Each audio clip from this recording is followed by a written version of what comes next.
بے راہرو خواتین کی دینی تربیت کے لیے معصوم مفتی کبھی کی صحت یابی کے لیے دعا کریں۔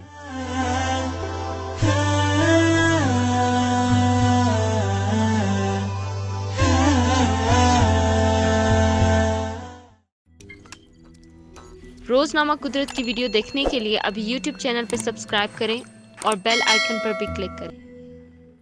اتفاق کہیے یا قسمت کی ستم ظریفی، مقوی طاقت دینے والی چیز کو کہتے ہیں، اور ہمارے ملک میں تو ویسے بھی اس کی خاصی کمی ہے۔ یقین نہ آئے تو دیواروں پر چسپاں اور لکھے ہوئے اشتہاروں پر نظر ڈال لیجئے، جہاں عقل و خرد کو طاقت دینے والی علمی درسگاہوں سے زیادہ مردانہ قوت بڑھانے کے ٹونے ٹوٹکوں کے اشتہار زیادہ نظر آتے ہیں۔ ایسے کمزور معاشرے میں مفتی کبھی جیسے مقوی مرد تو باعث فخر ہونے چاہیے۔ سونے پر سہاگا و دین کی ترویج اور بے راہ عورتوں کی آخرت سنوارنے جیسے مشکل کام کا بیڑا اٹھائے ہوئے ہیں۔ مفتی صاحب یوں روایت ہلال کمیٹی کے ممبر تھے، لیکن انہوں نے اپنی تمام توجہ آسمان پر چاند دیکھنے کے بجائے زمین پر اترے چاندوں پر مرکوز کر رکھی تھی۔ اسی بنا پر اکثر موصوف کسی نہ کسی چاند کے دامن میں پائے جاتے تھے۔ روایت ہلال کمیٹی کی ممبری تو گئی، لیکن چاند دیکھنے کی عادت نہ بدلی۔ دوسری طرف مفتی کبھی کافی عرصے تک حکمران جماعت کے دامن میں بھی پائے گئے، لیکن جب ان کی شہرت کا وزن پی ٹی آئی کے نازک دامن سے زیادہ ہونے لگا تو بقول شاعر موصوف کے ساتھ لو ہم نے دامن جھاڑ دیا، لو جام الٹائے دیتے ہیں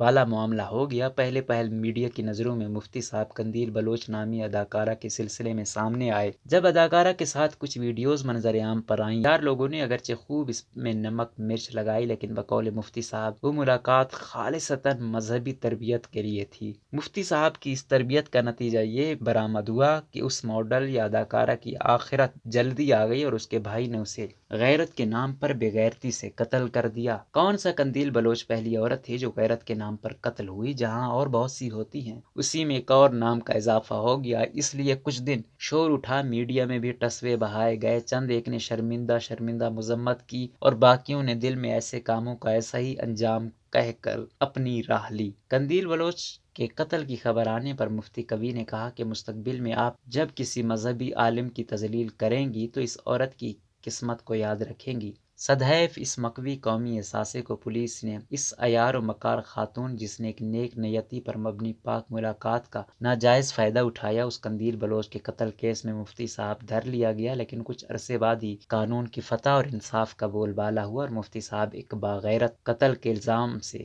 باعزت بری ہو گئے۔ اس المناک سانحے نے مفتی صاحب کی ذہنی حالت پر برا اثر چھوڑا اور مفتی صاحب نے دین کی اس خدمت سے منہ موڑ لیا اور میڈیا پر چند ایک جلوہ افروزیوں اور کچھ بیانات کے سوا گوشہ گمنامی میں چلے گئے۔ لیکن سائنس کا اصول ہے کہ آپ طاقت کو جتنا دبا کر رکھیں گے اسی قوت سے واپس آئے گی۔ اسی لیے مفتی کبھی صاحب بھی ایسی قوت سے واپس آئے کہ جبائے خرقہ کرتائے ٹوپی مستی میں انعام کیا۔ ٹک ٹاک سٹار حریم شاہ کے تھپڑ نے مقوی صاحب سے مفتی کا اعزاز چھین لیا اور ان کے خاندان نے انہیں گھر پر نظر بند کر دیا ہے۔ ہائے ہائے، کسی نے خیال نہ کیا کہ اتنے سارے چاند مقوی صاحب کی دینی تربیت سے محروم ہو جائیں گے۔ اصل سازش تو یہ تھی، اگرچہ ان کے چچا نے جو پریس کانفرنس کی اس میں وہ سازش کے اس پہلو پر بات کرنا شاید بھول گئے، لیکن انہوں نے عوام کو سابقہ مفتی صاحب کی معصومیت کا ضرور بتلا دیا۔ عبدالقوی کو لوگوں نے استعمال کیا، وہ سازش کو سمجھ نہ پائے۔ ان کے خاندان کے بقول مقوی صاحب کا ذہنی علاج کیا جا رہا ہے، کیونکہ ان کی یہ تمام حرکات عالم جنوں میں سرزد ہوئیں۔ ہم بھی دعا گو ہیں کہ مقوی صاحب صحت یاب ہو کر معاشرے کی بے راہرو خواتین کی دینی تربیت کے سلسلے کو دوبارہ وہیں سے شروع کریں جہاں سے ٹوٹا تھا۔ البتہ اس بار انہیں ہوشیار رہنا چاہیے تاکہ ان کی معصومیت کا چلتر بعض عورتیں فائدہ نہ اٹھا جائیں۔